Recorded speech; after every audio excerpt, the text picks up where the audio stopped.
Secretary o lihim na tagapagpuri, Teddy Benny, tungkol sa isyong ito. At narito naman ang kanyang patahon. Este pakayag.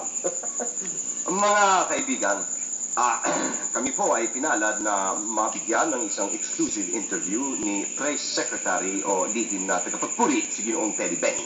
At sasamantalin namin ang pagkakataon nito upang maliwanagan ang issue ng boycott. Ano ang masasabi niyo tungkol dito sa mga pahayag ng mga reporters na nagbo-boycott sa presidentita? One summer.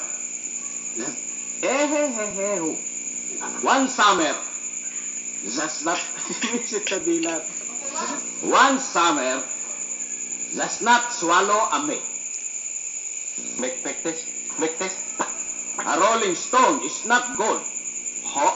All that glitters gathers no moss. Moss. Yan ang problema ng mga reporters natin ngayon. Walang literary literacy. Walang historical historicity. Walang political politeness. Hanep. In my times, kapag gusto kaming kausapin ng presidente, salamat.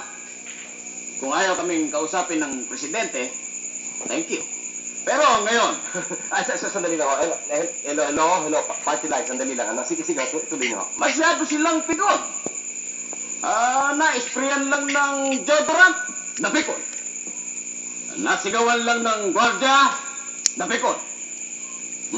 Nasingitan lang ng hapon, napikon. Magbo-boycott ka agad.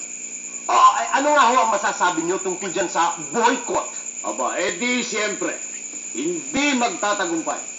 Hindi ho magtatagumpay. Bakit ho? May isa pa to. Hindi mo ba alam na babae ang presidentita natin ngayon? Babae ho. O alam mo pala eh, maboboycott mo ba ang babae? Eh, hindi naman siya boy. Girl code, pwede pa. Anak ng tipaklong.